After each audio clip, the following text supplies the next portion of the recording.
Assalamualaikum warahmatullahi wabarakatuh. Halo anak-anak kelas 6 SD IT Dauro. Bagaimana kabarnya? Semoga sehat walafiat. Alhamdulillah ya. Selalu semangat setiap hari belajar di rumah. Karena sekarang sedang belajar di rumah ya.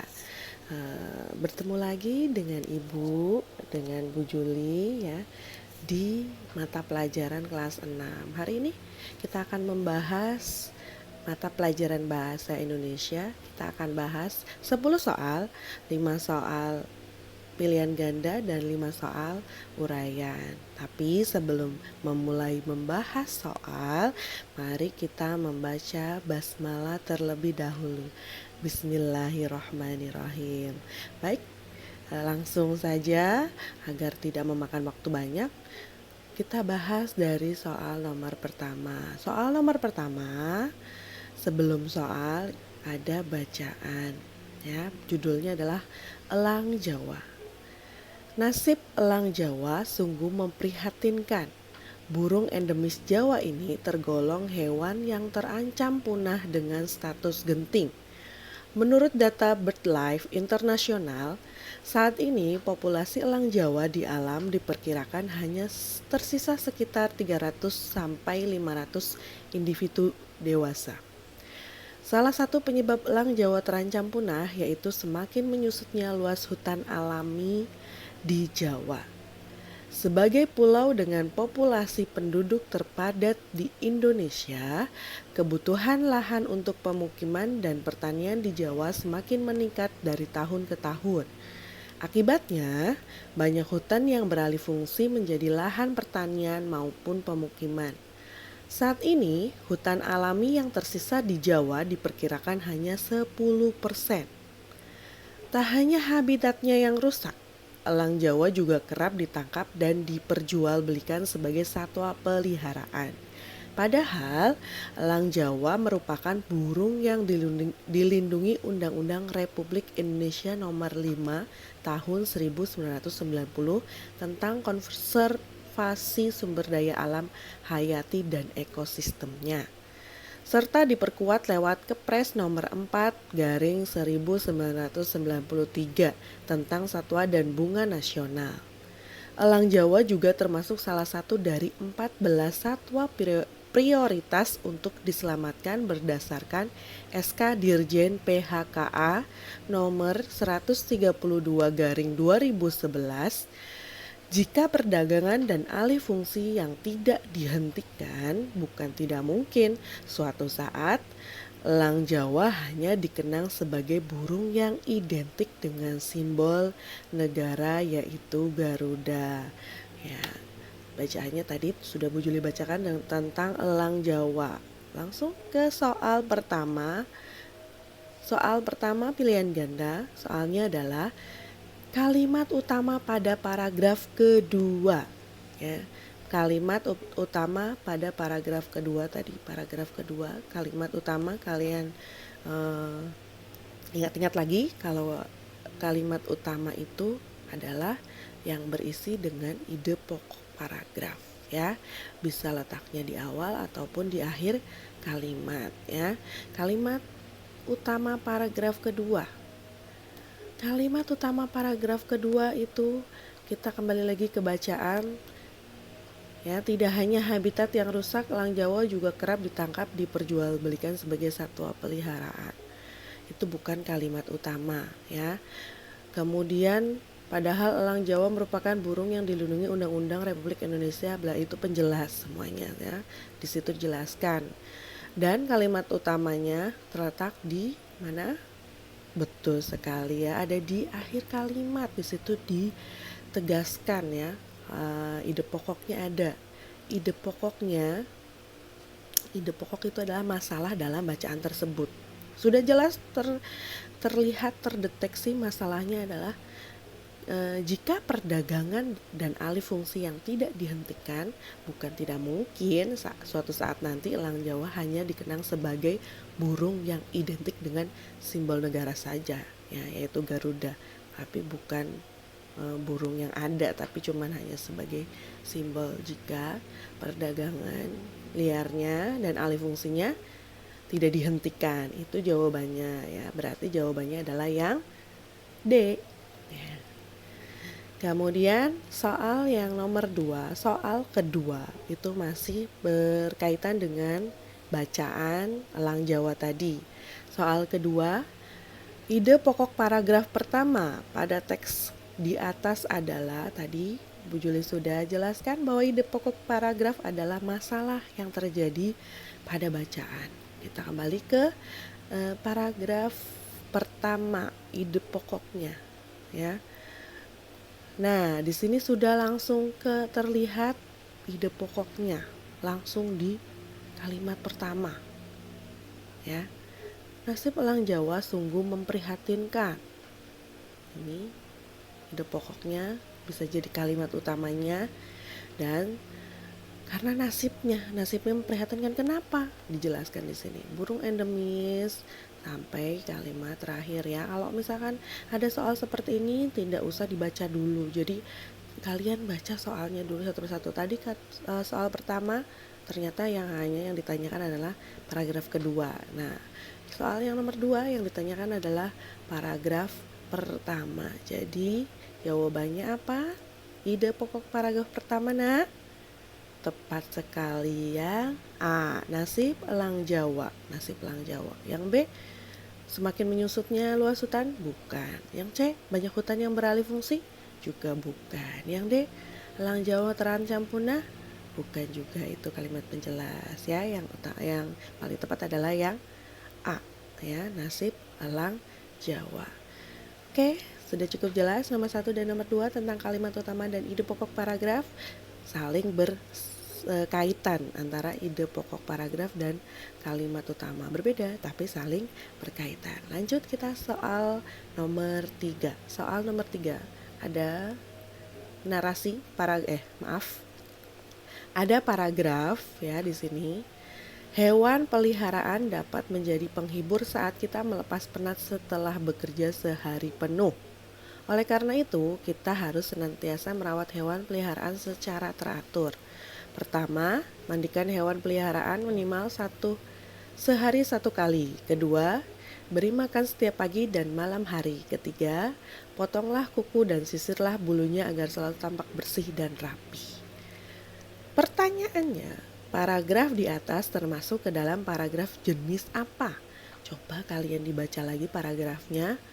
Ya, hewan peliharaan dapat menjadi penghibur. Di sini kira-kira termasuk ke dalam paragraf apa, jenis apa ya? Narasi, eksposisi, prosedur, atau argumentasi. Ya, diingat lagi jika paragraf narasi ya itu menjelaskan eksposisi, kemudian argumentasi pendapat ya, pendapat kita. Ya, jadi di sini adalah apa? Di sini ada oleh karena itu kita harus senantiasa merawat hewan peliharaan secara teratur. Pertama, mandikan hewan peliharaan minimal sehari 1 kali. Kedua, beri makan setiap pagi dan malam hari. Ketiga, potonglah kuku dan sisirlah bulunya agar selalu tampak bersih dan rapi. Ada pertama, kedua, ketiga. Berarti itu adalah paragraf prosedur ya, atau cara kerja merawat hewan peliharaan ya. Ya, jadi tadi kita sudah menentukan jawabannya adalah bacaan tadi tentang prosedur, paragraf prosedur ya. Narasi itu paragraf yang bertujuan menceritakan sesuatu peristiwa atau kejadian sehingga pembaca seolah-olah mengalami kejadian itu. Itu paragraf narasi. Apakah paragraf tersebut termasuk menceritakan suatu kejadian sehingga kita seolah-olah ada di situ? Tidak ya. Eksposisi, paragraf eksposisi adalah paragraf yang memaparkan dengan sejelas-jelasnya sejumlah pengetahuan atau informasi. Apakah itu tentang pengetahuan atau informasi? Bukan ya. Argumentasi, apakah paragraf tersebut sedang mengutarakan pendapat? Argumentasi? Bukan. Jadi jawabannya adalah prosedur ya. Lanjut, kita ke soal nomor 4. Soal nomor 4. Menjelang lomba Olimpiade Matematika, Beni belajar dengan giat. Ia merupakan siswa terbaik di sekolahnya. Namun sehari sebelum perlombaan, Beni mengalami demam tinggi. Ia harus mendapat perawatan intensif di rumah sakit. Soalnya adalah hal yang akan terjadi adalah kira-kira apa? Beni harus minum obat dari dokter jika ingin mengikuti lomba. Dia harus mendapat perawatan intensif, berarti di opnam atau nginep di rumah sakit berarti ya. Berarti dengan adanya dia harus dirawat di rumah sakit, apa jawaban yang tepat? Apakah Beni dapat mengikuti lomba tetapi dibantu oleh pendamping? Dia harus dirawat di rumah sakit. Atau Beni harus istirahat di sekolah agar segera pulih? Tapi kan tadi paragrafnya perawatan intensif di rumah sakit, masa di sekolah ya. Yang D, Beni tidak dapat mengikuti lomba Olimpiade Matematika. Yang mana jawabannya? Iya, tepat sekali yang D, karena dia mendapat perawatan intensif di rumah sakit. Oleh karena itu Beni tidak dapat mengikuti lomba Olimpiade Matematika. Betul ya. Selanjutnya soal nomor 4. Pintar sekali tadi ya, sudah bisa menjawab soal nomor 4. Selanjutnya setelah soal nomor 4 kita bahas soal nomor 5. Hari ini seorang pelajar yang pandai. Ia pernah meraih medali emas tingkat nasional dalam lomba matematika. Akan tetapi ia tidak pernah sombong dengan kepandaiannya. Selalu sopan dan baik kepada siapa saja. Ia memiliki prinsip hidup. Soalnya, peribahasa yang tepat untuk melengkapi teks tersebut adalah peribahasa yang tepat. Apakah A, air beriak tanda tak dalam, atau B, bagai air di daun talas, atau C, bagai ilmu padi makin berisi makin merunduk, atau D, tong kosong nyaring bunyinya? Yang mana? Yang mana? Dia hari ini seorang pelajar tapi dia tidak sombong. Yang tepat adalah yang mana coba? Bagai ilmu padi makin berisi makin merunduk. Tepat sekali ya. Tuh yang C. Selanjutnya kita akan bahas soal pilihan ganda sudah selesai kita bahas. Kita akan bahas soal uraian. 5 soal. Nomor 1 soal uraian yang pertama adalah kebun tanaman buah naga terletak di desa Cibungur. Lokasi kebun itu tidak jauh dari sungai Ciceri. Tanaman buah naga dapat tumbuh subur pada lahan gambut. Banyak manfaat yang dapat diambil dari buah berwarna merah itu. Selain rasanya segar, juga dipercaya dapat mencegah penyakit cancer, tulisannya di sini ya. Soalnya adalah perbaiki penulisan ejaan yang kurang tepat pada paragraf di atas. Yang kurang tepat kira-kira yang mana? Kebun tanaman buah naga terletak di desa. Kalian ingat kembali ketika penulisan suatu tempat harus huruf depannya menggunakan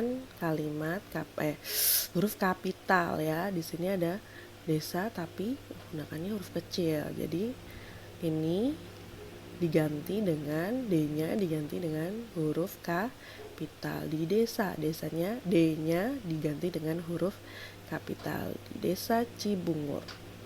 Lokasi kebun itu tidak jauh dari sungai Ciceri. Sungai Ciceri, S-nya harusnya menggunakan huruf kapital. Sungai Ciceri karena menunjukkan tempat sungai ya. Tanaman buah naga dapat tumbuh subur pada lahan gambut. Banyak manfaat yang dapat diambil dari buah berwarna merah itu.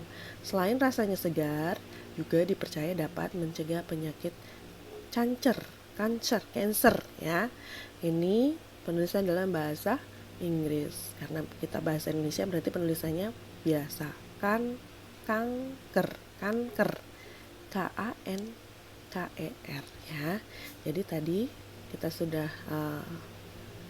koreksi. Yang pertama ada 3 jawaban. Yang pertama desa, yang kedua sungai, dan yang ketiga cancer itu diganti dengan kanker biasa ya. Paham untuk soal nomor 1 yang uraian? Ya, terima kasih. Kita akan lanjut soal nomor 2. Andi adiknya melihat tertawa. Sungguh lucu, hidungnya hitam seperti kelinci karena terkena arang. Namun, Anto tidak menganggapnya lucu. Marah justru ia pada Andi. Pada paragraf tersebut terdapat kalimat yang berpola atau susunannya salah. Tulis dan perbaikilah menjadi kalimat yang benar. Bagaimana? Yang salah yang mana? Yang kalimat betul sekali kalimat pertama dan kalimat terakhir. Iya, pintar ya. Andi adiknya melihat tertawa. Itu susunannya salah ya, polanya salah. Yang betul apa? Pintar ya. Andi tertawa melihat adiknya ya. Yang betul adalah Andi tertawa melihat adiknya. Kemudian yang kalimat terakhir, yang betul apa? Iya. Kenapa? Iya justru apa? Oh iya, pintar. Namun Anto tidak menganggapnya lucu. Ia justru marah kepada Andi. Ya. Baik, kita lanjut ke soal nomor 3. Soal nomor 3, soalnya adalah buatlah sebuah paragraf deskripsi dari ilustrasi berikut. Kalian ingat, paragraf deskripsi adalah paragraf yang menjelaskan suatu, menggambarkan sesuatu. Di sini yang ada di soal ini adalah kelinci. Berarti kalian harus gambarkan kelinci itu seperti apa. Kelinci adalah hewan apa? Ya, di sini Bu Julia akan contohkan. Kelinci adalah hewan mamalia karena dia melahirkan. Kelinci memiliki bulu yang halus lembut ya, memiliki mata yang bening, memiliki telinga yang panjang. Makanannya apa kelinci? Rumput dan wortel ya. Kemudian dia hidupnya di mana? Di lubang-lubang di tanah. Kelinci itu sangat menggemaskan. Nah, itu adalah contoh paragraf deskripsi menggambarkan seekor kelinci. Ya, jadi yang digambarkan, yang dijelaskan juga paham. Oh iya, kelinci itu yang telinganya panjang, makanannya wortel. Ya, itu kalimat paragraf deskripsi seperti itu. Bu Juli sudah contohkan.